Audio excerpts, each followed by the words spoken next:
My sister slept with my husband for a year, then showed up pregnant at my door, expecting sympathy instead of consequences. She thought the secret was finally out on her terms until one question exposed a truth. Neither of them was ready to face, and her name is buried somewhere in my contacts where I never have to see it by accident.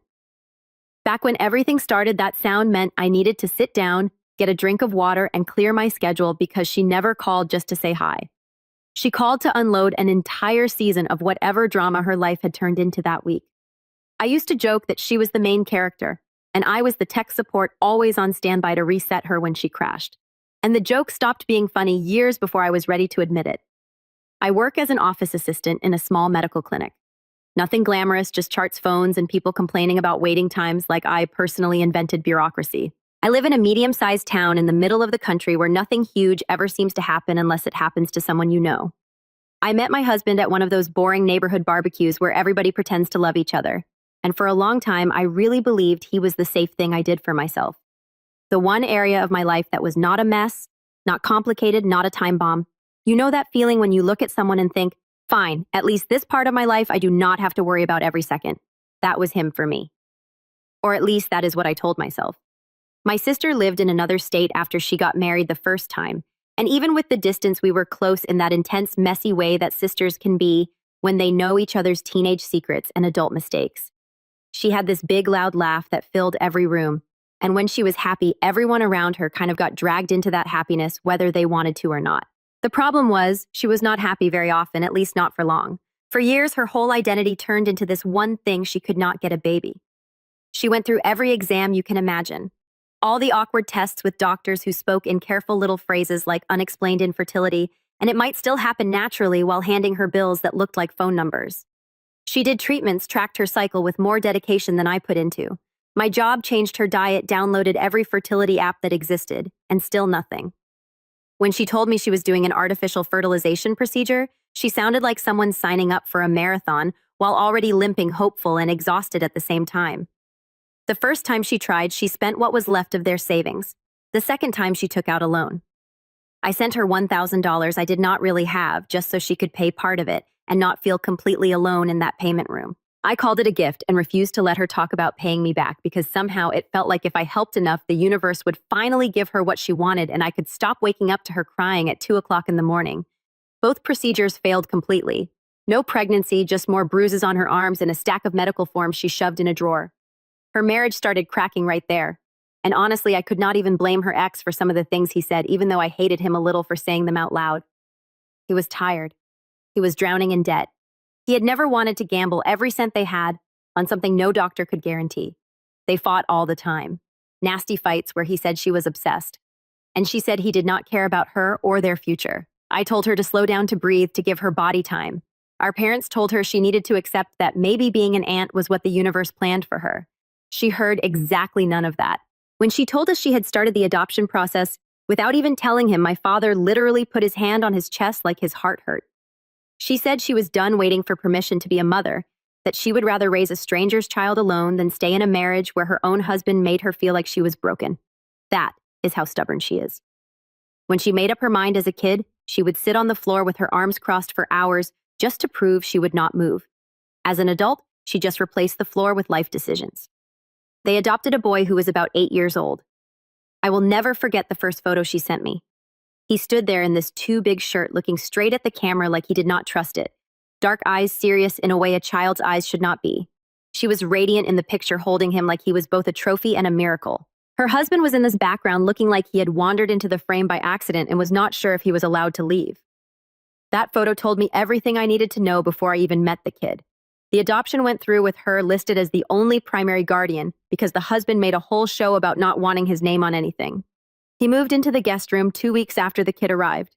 My sister called me every day talking about how she was finally a mother and how everything would fall into place because now that there was a real child in the house, her husband would soften and realize what they had. I did not have the heart to say what I was thinking, which was basically, girl, if he did not even want to sign the paper, what makes you think seeing the kid will change everything?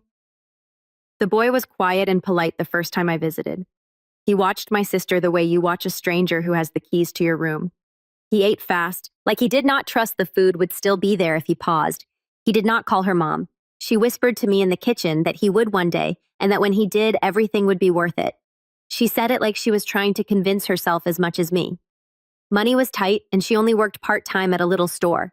So when she could not find anyone cheap enough and trustworthy enough to watch him, she did what way too many overwhelmed parents end up doing, even though they know they should not. She left him home alone sometimes when she had short shifts, just a few hours at first, then more. She told him not to answer the door, not to use the stove, just watch television and wait. She told herself it was temporary, that she would figure something out soon. She told me she had no choice, which is what people say, right before everything collapses. The boy mentioned it to his teacher one day very casually, like you might mention your favorite cartoon. Kids do that. They drop life-altering information in the middle of a sentence about something else.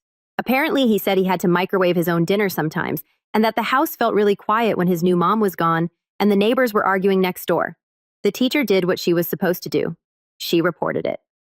One afternoon, a social worker knocked on my sister's door without warning.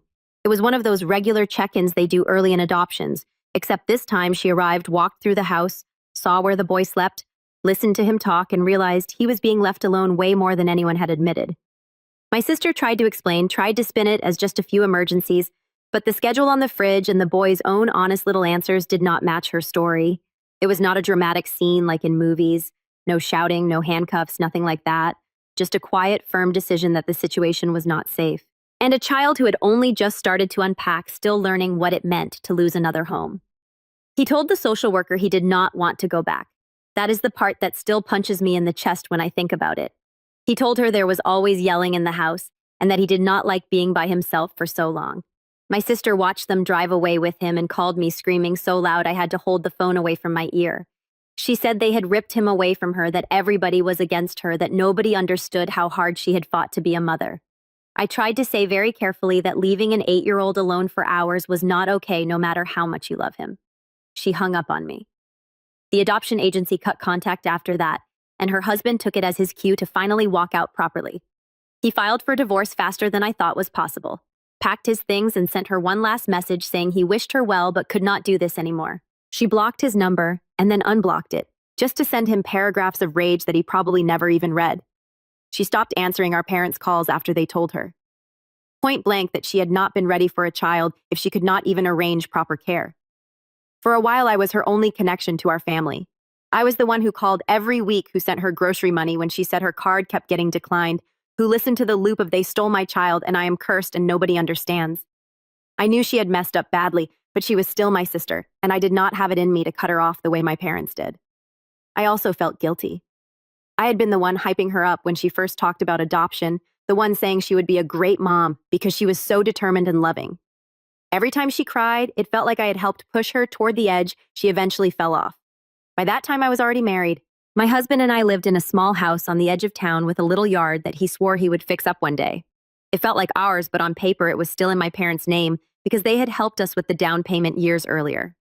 He worked in sales and had to travel once in a while to meet clients and do boring dinners that he always complained about. He was not perfect, but he was the one part of my life that felt steady. I trusted him in that quiet way you do when you have never had a good reason not to. The first time his work sent him to the city where my sister lived, I did not think anything of it. It made sense. It was one of the bigger cities in our region, a place people actually flew to instead of just driving through. I remember joking on the phone with my sister, saying she should show him around and make sure he did not spend the whole trip in a bland hotel room. She laughed and said something like, "Do not worry, I will take good care of him." And at the time, it sounded like just a normal sibling-in-law thing to say. He came back saying the trip had been fine, just meetings and a quick dinner at some casual place my sister had suggested because she knew the city better than he did. I asked if it had been awkward, just the two of them, and he shrugged and said it was actually nice to talk to someone who already knew his whole life story without him having to explain it. I told him she had that effect on people, that she could make a stranger feel like they had known her for years after 20 minutes. I felt weirdly proud that my husband and my sister got along. Like that meant I had chosen my partner well. After that, every time I talked to her, she asked little things about him that did not register as anything more than curiosity at first. How was work going for him? Was he still thinking about changing companies? Did he still hate planes? She would bring him up in the middle of conversations about completely different topics, like she remembered him randomly. I did not flag it as anything. If anything, I was relieved she had something to focus on that was not her own misery.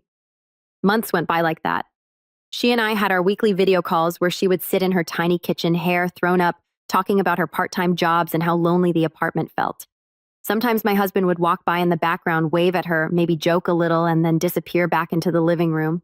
Looking back, there were moments that should have felt off. Subtle pauses, shared little smiles that lasted a beat too long. But when you trust people, you file those things under imagination and insecurity. I did not want to be the kind of wife who interrogated her husband or the kind of sister who assumed the worst. So I was neither. I was just blind. What I did not know back then, what I only learned later when everything was already broken, was that after that first trip, they had stayed in touch. It started innocent. At least that is how both of them described it. Messages checking in funny memes, talking about shows they were watching. So they had something distracting to discuss that was not her ruined adoption or his boring work calls. They made each other laugh. I have heard enough of their messages now, thanks to my own bad habit of going through old things, to know they were not lying about that part. At some point, when his job sent him back to her city again, they decided to meet just as friends. I hate that phrase now. They had some drinks. They talked about how stressed they both were, and one thing led to another, as if gravity itself had pushed them into bed. That is how he described it to me later, like it had been this separate event outside of his control. She told me a different version where they both knew exactly what they were doing, and he kissed her first. Somewhere between their stories is probably the truth, but honestly, it does not really matter. The fact is, they crossed a line, and then instead of panicking and backing away, they kept crossing it again and again. They were good at hiding it. Apparently, they used work trips as excuses, late-night calls that I thought were him talking to clients. They sent each other secret messages while I was doing dishes or folding laundry. And I walked past both of them countless times without any idea. They built this entire alternate relationship on the bones of my trust and called it chemistry. I found all of that out later. At the time, what I saw was just my sister sounding gradually lighter on calls, like something in her life had shifted. She said she was seeing someone but would not tell me who, which was weird because she usually gave me every tiny detail about any man who so much as flirted with her. She hinted that he was older, stable, and already part of the family in a way. I laughed and asked if she was dating one of our cousins, because that was the only thing that made sense in my head. She rolled her eyes and said I would understand one day. I remember thinking she was being dramatic. I had no idea. The visit that blew everything up started with a text message in the middle of a regular Thursday at the clinic. It was from her saying she wanted to come stay with us for a few days, that she had big news she wanted to share in person. I glanced at my phone between calls, smiled, and texted back that of course she was welcome. When could I pick her up from the bus station? When I told my husband that night she was coming, he paused for half a second, just long enough for my brain to register that something about his face looked off. And then he smiled and said, "That is great. She probably needs a change of scenery." He went quiet later, though. Not obvious quiet, not sulking, just thoughtful. He asked random questions about when exactly her bus would get in, how long she planned to stay, whether my parents knew she was coming. I figured he was worried about the tension with our parents because they still had not fully forgiven her for the adoption disaster. I saw concern. Now I know it was panic. The day she arrived, I left work early, drove to the station, and scanned the crowd for her messy ponytail. I almost missed her because of the loose, soft shirt she was wearing, the way she held her bag in front of her stomach. When she stepped closer and I hugged her, my arms brushed against a small but undeniable curve under the fabric, and for a split second my brain short-circuited. She leaned back and watched my face, and I could feel my eyes go straight down to her stomach. "Are you—" I started already sounding more excited than cautious because for years I had trained myself to be the cheerleader every time there was even a hint of pregnancy around her. She smiled this nervous, wobbly smile and nodded. "About 3 months," she said softly. I did not even wait. I just pulled her back into a hug and started crying right there in the middle of the station, with people walking around us, because after everything she had gone through, after all the needles and tests and heartbreak, she was finally pregnant. I did not stop to think about timelines or who the father was or anything else. I just saw my sister's hand on her stomach and thought, finally, on the drive home, I had about 1,000 questions. Who was the father? Was he excited? Did he want to be involved? How had this happened without any treatments this time? She answered some of them in half sentences and vague phrases, staring out the window like the scenery outside was much more interesting than my curiosity. When I asked the question about the father directly, she laughed a little and said it was complicated, that he was married. My hands tightened on the steering wheel. "Married as in separated but not officially?" I asked, trying to find some kind of loophole in the obvious wrongness. "Married as in married," she said, and then rushed to add, But it is not like that. You do not get it. It is different. I felt my stomach drop. So you are the other woman, I said, and I hated how flat my voice came out. She shook her head quickly. No, listen, it is not some random guy. He is miserable in his marriage. He has been for a long time. He told me they are done. They just have not filed yet. He loves me. I know he does. I almost launched into a lecture right there about how many times I had heard that line from friends or strangers online, but I bit my tongue. She was pregnant. She was glowing and terrified at the same time. I did not want to be the one to pop whatever bubble she had built for herself, at least not before we were even out of the car. So I said something neutral about how messy it all sounded and that I hoped he would do the right thing. She said he would. She said he was already planning everything at home. As soon as we walked in, she looked around like she already knew every corner, even though she had only visited once before. She asked where my husband was before she even took her shoes off. I told her he was still at work and would be back in a couple of hours. She said, "Good. I need to talk to both of you," in this strange tone that made the hairs on my arm stand up. I made us tea because apparently I turn into a middle-aged sitcom character whenever there is any kind of emotional scene pending. We sat at the table and I tried again gently to ask more about the father. She kept dancing around details, saying it had been going on for almost a year that they met through me, that I was going to be mad at first but would understand later. My brain tried to list every married man we both knew, and the list was not long. Cousins, friends of our parents, a former landlord who liked to flirt with anyone vaguely female. None of them made sense. I remember saying, "Who is he?" though I cannot even picture it, and her staring down at her cup, gripping it so tightly her knuckles went white. She took a deep breath like someone about to jump into cold water. "Please do not freak out when I say this," she said, which is exactly what you say when you are about to make sure someone definitely freaks out. My heart started pounding so loud I could hear it in my ears, but my mouth still decided to try a joke, because apparently I am incapable of reading the room even in my own kitchen. "What is it? Someone like my boss or something?" I asked, because that would be hilarious and tragic at the same time. She looked up at me, eyes shiny and terrified, and shook her head. "No," she whispered. "It is your husband." For a second, I honestly thought I had misheard her. Like my brain replaced whatever name she said with the one person it would never actually be, just because that is how fear works. I laughed this horrible, sharp sound and said, "Very funny, try again." Because that had to be some kind of sick joke she was using to avoid telling me the real truth. She did not laugh. She did not even smile. She just stared at me. And the longer she said nothing, the more the air in the room seemed to thicken. "I am serious." She finally said, "It is him. We have been seeing each other since that first trip last year. He is the father." My whole body went cold in a way I did not know was possible while still sitting upright.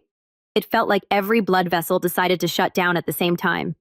I pushed my chair back so fast it screeched against the floor, and she flinched. I stood up because I could not look at her from that close. "Do not," I said, my voice shaking. "Do not say that again. That is not funny. That is sick. Why would you even joke about something like that?" "I am not joking," she said. And now there were tears running down her face. "He loves me. He told me he is miserable, that he should have been with me from the start. We did not plan this, but the baby is a sign. You know it is. He is going to leave. He just needed more time." I could barely breathe. My hands were shaking so hard I had to grab the back of the chair to steady myself. Images started flashing through my mind that I did not want them sitting across from each other at that restaurant. Them texting while I was in the shower. Her lonely apartment suddenly not so lonely whenever he came to town. My throat burned. "You are telling me," I said slowly, because I needed to hear the words in the air, "that you have been sleeping with my husband for almost a year behind my back.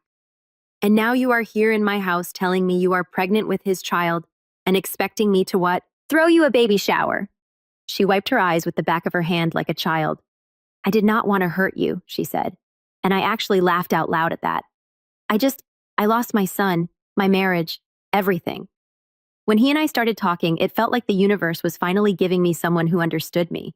One thing led to another. I know it looks bad, but it is not just some affair. There are real feelings here. I wanted to go across that table and shake her. "You could have slept with literally any other man on the planet," I snapped. "You picked the one person you knew would wreck my entire life if this ever came out. What did you run out of strangers?" She slammed her hand on the table, making our cups rattle. "You think this was easy for me?" she yelled. "You got the good marriage, the stable husband, the house, the job where nobody calls you a failure every day. I got divorce papers and a file with my name in a child protection office. For once, something good happens to me and he chooses me, really chooses me, and you want me to feel guilty about it?" Something inside me broke right there. I felt this hot wave of rage rise up from my chest to my face, and for a second, I honestly did not trust myself to stay on the other side of the table. I pictured grabbing her, screaming in her face until she understood what she had done, and I had to walk away before my body decided to act on that impulse. "Get out," I said, my voice low and shaking. "Get out of my house before I do something both of us are going to regret. I mean it. Leave." She stared at me like she could not believe I meant it. "You are throwing me out?" she asked, hand on her stomach, like I was kicking her and the baby onto the street in the middle of winter. "I came here to tell you the truth because I thought you deserved that at least. I thought maybe eventually you could understand. Understand that my husband cheated on me with my own sister and got her pregnant." I shouted. "No, I do not think I am ever going to understand that. Pack your bag." She stood up slowly, tears still falling, and for a second she looked very small, like the kid who used to follow me around the house asking if she could borrow my clothes.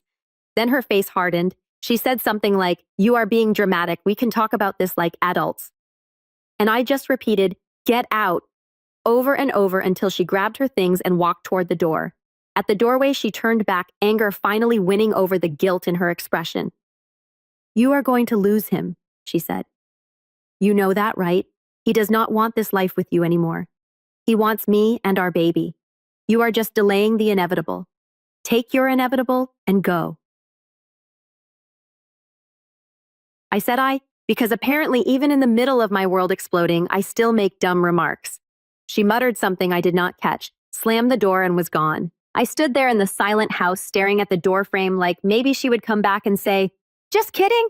It was all a horrible prank." Nobody did. It was just me, the cooling tea, and the buzzing in my ears.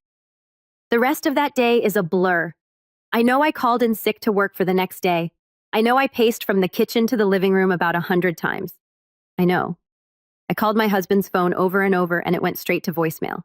I tried to tell myself that meant he was stuck in a meeting, that he would walk through the door at his usual time, and I would be able to look him in the eye and know if she was lying. Instead, the hours dragged on, and the house stayed empty. By the time the sky was dark and the street outside had quieted down, my imagination had already done the worst possible thing. It had placed them together somewhere, maybe in that cheap motel near the highway. Him holding her hand, telling her they would face this together. I hated that my brain was so good at writing scenes that hurt me. When he finally came home, it was almost midnight. I heard his car, the way the engine clicked as it cooled, then the sound of his keys fumbling at the front door, like his hands were not cooperating. He walked in smelling like cheap alcohol and something like fear. His hair was messy, his shirt half untucked, eyes red. He froze when he saw me sitting on the couch, lights still on. "Hey," he said, voice rough. "You are still up." I looked at him for a long second, taking in every detail because I knew whatever came out of his mouth next was going to change my entire life. "She was here," I said calmly, which surprised both of us. "She told me everything." He did not even bother to pretend he did not know who I meant. His shoulders sagged and he closed his eyes like someone waiting for impact. He walked over and dropped onto the other end of the couch, burying his face in his hands. That is when I did something I never thought I would do to someone I loved. I reached for my phone and quietly hit record. I did it because I know him. I know how he can twist things, how he likes to leave out the ugly parts when he tells stories about what happened. I knew if I did not capture exactly what he said in that moment, sober or not, he would rewrite it the next day, and I would start doubting myself. So I just pressed the button, placed the phone face down on the cushion beside me, and let him talk. "I messed up," he said, voice muffled. "I messed up so badly. I am so sorry." "Define messed up," I said. "Use full sentences." He lifted his head slowly, eyes full of tears. She and I, it started when I went to see her for work last year," he said. "We were both drinking. We were talking about everything she had been through, how alone she felt. You had told me some things, but hearing it from her, it was different.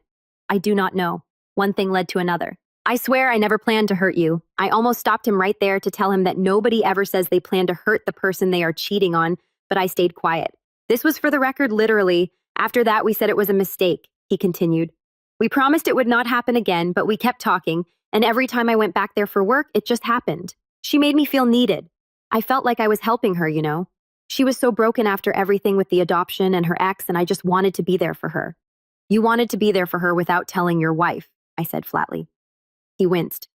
"I know how it sounds," he said. "I was stupid. I thought I could keep it separate, that it would not touch what you and I have. I love you. I never stopped loving you. I almost laughed in his face. And the baby, I asked. How does that fit into your little separate life? He swallowed hard. I did not mean for that to happen, he said. She told me she could not have kids. I thought it was not even possible. When she said she was pregnant, I panicked. Is it yours, I asked, even though I already knew the answer. I think I just wanted to hear him say it out loud. He nodded slowly. Probably, he said. I mean, yes, she says it is. I have not done any tests, but yes. He started crying, then full body sobs that shook his shoulders. He rambled about how he never meant for things to get this far, how he hated himself, how he knew he had betrayed me in the worst possible way. I just sat there feeling weirdly calm, like my emotions had packed a bag and gone on vacation without me.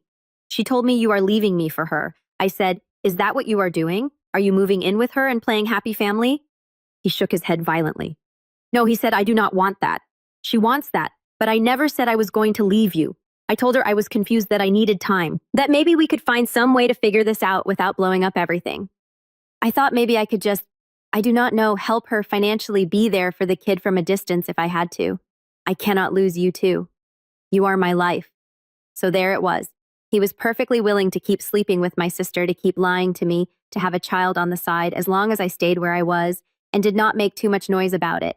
He wanted both lives, and secretly, he probably thought he deserved them. What about the baby? I asked again, because I wanted him to talk about the actual living person involved in this mess, instead of just his precious feelings. What is your plan there? He hesitated, then said the one thing I will never forget. Honestly, he muttered, I wish she would not have it. It was a mistake. She is. She is desperate. She clings to any man who gives her attention. You know how she is. I should have seen it.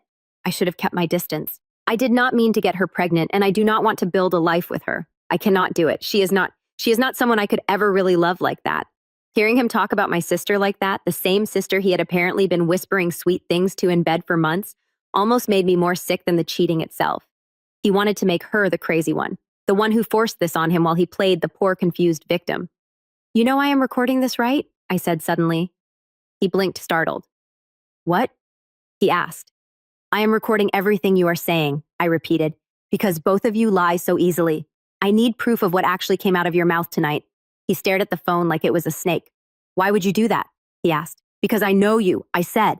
I know that tomorrow you would wake up, sober up, and try to tell me a different story. I am not giving you that option. He started to protest, but I was done. My calm snapped, and everything I had been holding back poured out. I yelled, I cried, I asked him all the questions that had been racing through my mind since my sister dropped her bomb in the kitchen. How many times? Where did you ever think about me at all while you were touching her? Did you laugh about me together? Did you call out the wrong name by accident? Did she wear my clothes? Did she sleep in my bed? He swore it had never happened in our house. He swore they had always met somewhere else, another town, another bed, as if that detail made any difference. He said it was just physical for him, that he never loved her, that she meant nothing compared to me. I do not know if he expected me to feel flattered, hearing that my sister meant nothing to him. When I finally stopped shouting because my voice was going, I told him to leave. I did not say we were done because some part of me still needed time to catch up to that reality. But I knew I could not sleep next to him that night without wanting to throw something at his head. Go to a friend's place, I said. Go to a motel. I do not care. Just get out of this house, he begged. Of course he did. He got on his knees in front of me like some bad movie scene, grabbing at my hands, promising therapy and couples retreats and whatever else he had seen in online articles about saving marriages. I pulled my hands back and pointed at the door. Eventually, he stood up, grabbed his keys, and left. The second the door closed behind him, my legs stopped working. I slid down onto the floor and sat there in the hallway, staring at the little scuff marks on the baseboard. I felt like I had just been in a car crash where the airbag did not deploy. My chest hurt. My head hurt. I was pretty sure my face would be permanently swollen from all the crying. I barely slept that night. At some point around dawn, I made a decision that might seem harsh to some people. But honestly, I do not regret it. I decided that if they wanted to blow up my life, I was not going to let them control the narrative of that explosion. I was going to make sure everybody who mattered knew exactly what they had done in their own words, not their edited versions. I called my parents first. My mother answered on the third ring, voice already tense because nobody calls that early unless something is wrong. I told her in plain language that my husband had been cheating on me with my sister and that she was pregnant. There was a beat of silence, then a loud, sharp, "What?" that probably woke my father up before I even heard his voice in the background. I walked them through the whole story, the visit, the confession, the recording. My father kept saying things like, "You have got to be kidding me." And she would not do that, and I just kept talking because I needed them to get to the part where disbelief turned into anger. When I mentioned the recording, my mother told me to send it to them. I said I would, but first I wanted to confront both of them face to face. We came up with a plan that in any other context would have felt petty and dramatic. In this context, it felt like the only fair way to do things. I texted my sister telling her I had calmed down and wanted to talk properly. Just the three of us, her, my husband, and me. I said I was willing to listen to hear their side to figure out what to do. She replied that she was relieved and that she would be there that afternoon. I texted my husband something similar, that we needed to talk, that he should come over after work. What I did not tell them was that my parents would be there too, waiting in the back bedroom until I called them out. It sounds like a trap, and honestly it was. But after what they had done, I did not feel any obligation to give them a comfortable setting to lie to my face. When my sister arrived, she walked in like she half expected me to start yelling again the moment the door opened. She had changed clothes, hairbrushed, makeup on like she was going to a job interview instead of a confrontation. She sat on the edge of the couch and put a hand on her stomach, looking around. "Where is he?" she asked. "On his way," I said, keeping my voice neutral. "We are going to wait for him." She nodded and started talking about how she had barely slept, about how she knew I was hurt but that she hoped we could find a way to move forward because the baby deserves a family. I listened without responding, just watching her face, thinking about all the years I had spent defending her to other people, trying to explain her impulsive decisions, like there was always some noble reason behind them. When my husband walked in a few minutes later, the energy in the room shifted. He looked from me to her and back again, eyes wide, probably noticing that I was too calm. He sat down in the chair opposite us like he was at a job interview too. "Okay," I said, "here we all are. Before anyone starts giving speeches, I want you both to hear something." I picked up my phone, opened the recording from the night before, and hit play. His voice filled the room, slurred but clear enough. We listened to him admitting the affair, the timeline, the fact that he never planned to leave me, his wish that she would not keep the baby, his lovely little comments about her being desperate and not someone he could ever love. My sister's face went through about 5 different emotions in 30 seconds. Shock, confusion, hurt, anger, then this hollow kind of numbness. She stared at him while his own words about her played out loud like some twisted voiceover. When he called her easy and a mistake, she flinched like he had slapped her. He stood up, reaching for her. "It was late," he said, quickly panicking. "I was drunk. I did not mean it like that. I was just trying to, I do not know," say what she wanted to hear. "You called me desperate," she said quietly. "You said you could never love me. I did not mean it," he insisted. "I was scared. I thought if I made it sound like nothing, she would not leave me. I was trying to fix it. You were trying to fix it by throwing me under the bus." She snapped, voice finally rising. "After everything we have said to each other, everything you promised, that is how you talk about me when she is the one listening." The two of them started arguing, actually arguing with each other over who had hurt who more in their own betrayal of me. And that is when I decided it was time to bring in the rest of the jury. I walked down the hall, opened the bedroom door, and told my parents they could come out now. The look on my sister's face when she saw them was almost comical, if the situation had not been so horrible. My mother walked in first, lips pressed together so tightly they were almost white. My father followed, his jaw-clenched, eyes colder than I had ever seen them when looking at one of his children. "You have got to be kidding me," my sister whispered. My father did not yell. He did not need to. His voice was calm and deadly quiet when he spoke. "Is it true?" he asked. "Are you really having an affair with your brother-in-law and carrying his child?" She opened her mouth closed. It then tried to reach for some version of the story that made her less of a villain. She said they had fallen in love, that it was not planned, that she had been through so much, and that he had been there when nobody else had. She tried to paint it as a tragic romance instead of what it really was, a selfish decision made over and over again at my expense. My mother did not let her finish. "You took your sister's husband," she said, voice shaking. "After everything she has done for you, after all the time she defended you, you looked at the one stable thing in her life and decided you wanted that too." My sister started crying again. Big, messy sobs this time, not the controlled tears from earlier. She kept saying, "I did not mean to." And it just happened, and my father cut her off with a short, brutal sentence. "You are no daughter of mine," he said. "Get out of this house. Do not come back." She stared at him like he had physically hit her. Maybe because coming from him, those words were worse than any slap. "You cannot mean that," she whispered. "I do," he said. "You chose this. You chose yourself over your own family again and again. Do not expect us to keep paying for your choices." She looked at me then like maybe I would swoop in and soften his words. For years, that had been my role, the translator between her chaos and our parents' rigid lines. Not this time. I met her eyes and said, "He is right for him, for mom, for me. You did this. You do not get to cry your way out of it." She stood up on shaky legs, looking around like she did not recognize the room anymore. My husband reached out a hand toward her, probably on instinct, and my mother slapped it away. Then she did something I did not even know she had in her. She slapped him hard across the face. "You destroyed my daughter's home," she said. "You humiliated her. You sat at this table eating our food, hugging us while sleeping with her sister behind her back. You are filth." He did not defend himself. He just sat there, head down, cheek turning red. For once, he had the decency to shut up. After that, things moved fast. My father told him he needed to leave the house at once and that he would be hearing from a lawyer. Not because we wanted some dramatic lawsuit, but because we wanted everything documented and clean so he could not twist the story later or make the living situation messy. We are not a family that sues people for every little thing. But there are lines. He gave my husband a week to find somewhere else to live and then said he was not welcome on the property anymore. My mother walked my sister to the door. There was no hug, no last-minute softening.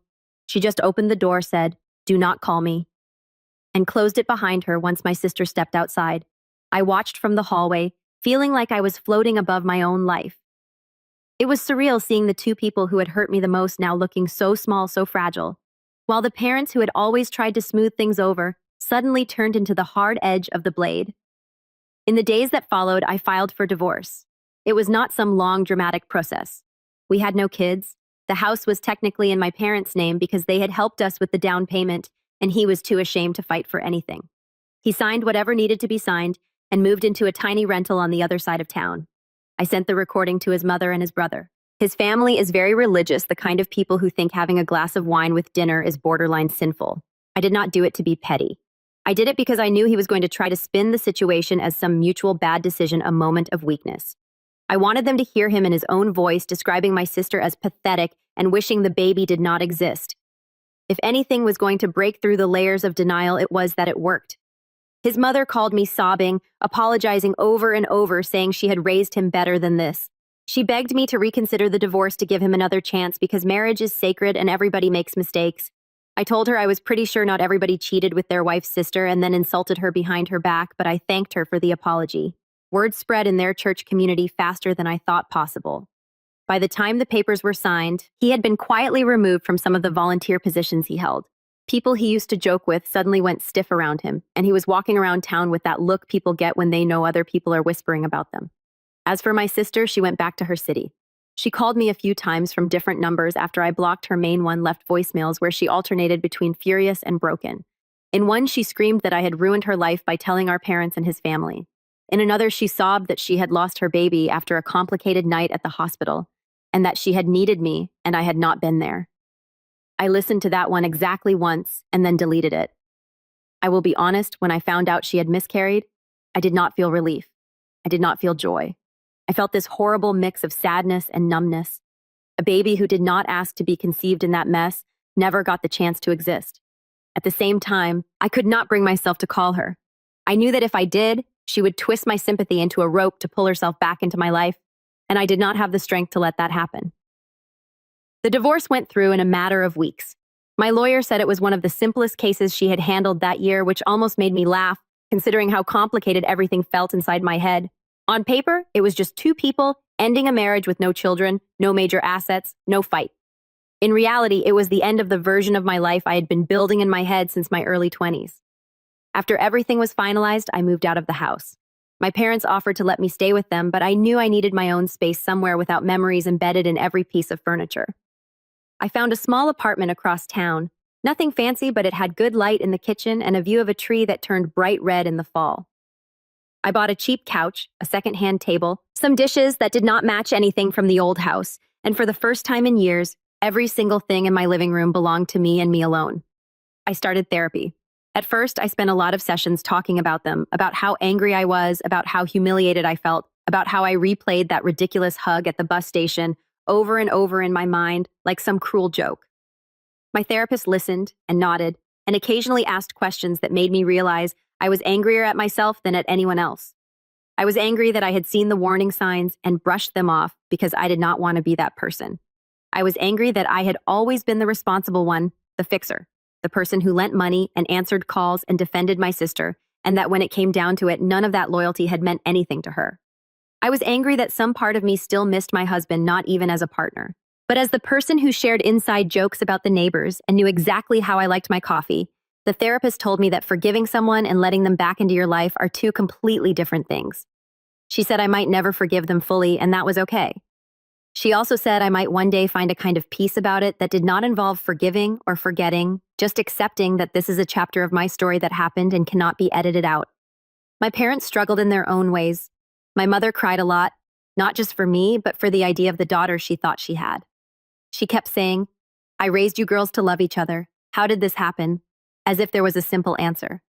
My father stayed quiet most of the time, but once after a family dinner that felt like walking through a minefield, he hugged me and said, "You did nothing wrong." It was short, but coming from him, it was a whole speech. As for my sister, months went by with no actual contact. I heard bits and pieces through mutual acquaintances because no matter how much you try to cut someone out, life has a way of circling them back into your peripheral vision. She had health issues after the miscarriage. Then some brief attempt at going back to school that she dropped when she realized sitting still in a classroom did not magically fix her life. People mentioned seeing her at a bar alone or with some stranger or arguing on the sidewalk with someone on the phone. Sometimes I would start to type out a message to her, something like, "Are you okay?" or "We need to talk." And then I would delete it. Every time I pictured what that conversation would actually look like, it ended with her crying and me feeling guilty. And none of that changed the fact that she had made choices that blew up my life and then expected me to hand her a tissue. I wish I could wrap this whole thing up with some neat moral about family and forgiveness. I wish I could say that I found out there was some deep trauma that explained everything she did, that I uncovered some hidden part of my husband's psyche that made it all make sense. But the truth is sometimes people just do selfish, cruel things because in the moment, what they want matters more to them than the damage they are doing. Sometimes there is no bigger reason than that. The last time I saw my ex-husband, I ran into him at a grocery store. He looked smaller somehow, like life had been slowly sanding down his edges. He saw me, froze, then gave a little awkward wave. I nodded, walked past him, and finished my shopping. My hands shook a bit when I paid for my food, but by the time I loaded the bags into my car, my heart had slowed down. I sat there for a minute, hands on the steering wheel, and realized the world had not ended because he was standing 3 aisles away from me near the cereal. The last time I heard my sister's voice was on a voicemail she left a few months ago. She did not cry. She sounded tired, older. She said she had heard I moved and that she hoped I was okay. She said she was sorry, really sorry, and that she missed talking to me. She did not mention the affair or the baby. She did not ask me to call back, just said she hoped one day I would be able to look at her without hate. I still have that voicemail. I have not deleted it, but I also have not responded. Maybe one day I will. I do not know. Right now, my peace costs more than nostalgia.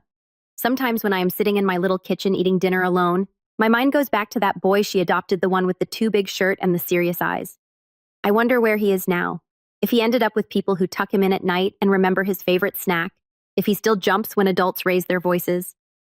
I feel guilty for missing a child who was never mine more than I miss the sister who actually shares my blood. But that is where I am.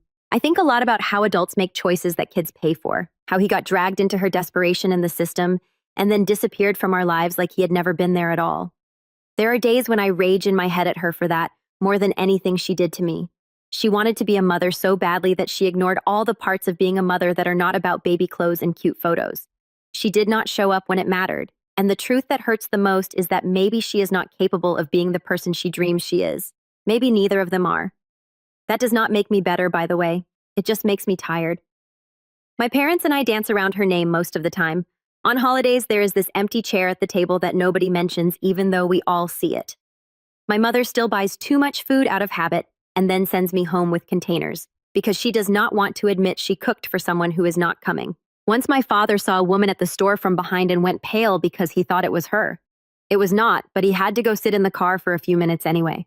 For all his tough talk, losing a child who is still alive but no longer part of your life is its own kind of grief. At work, people only know the sanitized version. They know I got divorced because my husband cheated, and that is about it. Nobody wants to hear the full extended edition where the other woman is your sister and your family tree is now a crime scene. One of my coworkers tried to set me up with her cousin recently, and I actually laughed so hard I had to pretend I was choking on my coffee. I am not saying I will never date again, But right now, the idea of sitting across from a stranger and explaining this whole mess feels like more effort than I have energy for. I did download a dating app once just to see. I filled out half a profile, stared at the list of questions about hobbies and favorite movies and ideal first dates, and then deleted the whole thing when it asked me what I was looking for. I do not know what I am looking for. I do not trust my own radar yet. I used to point at my marriage and say, this is what safe looks like. Clearly, I was not the best judge. Instead of dating, I have been doing little things that feel like reclaiming myself. I painted my living room a soft color my ex would have hated. I signed up for a pottery class and am currently the proud owner of 3 extremely ugly bowls that I refuse to throw away.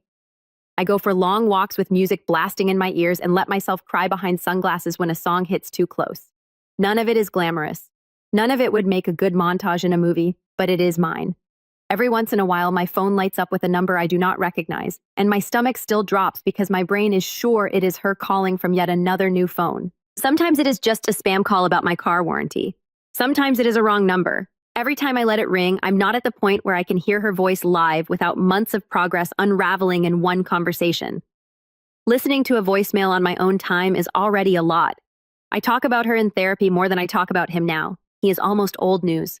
A terrible decision I made in my 20s that lasted longer than it should have. She is the one my mind keeps circling back to because she is tangled up in childhood and holidays and all the times I put her needs before my own. My therapist keeps bringing up the word boundaries like it is a new language I need to learn. Apparently, saying no is a full sentence. Who knew? There is a tiny, very stubborn part of me that still remembers the good versions of her.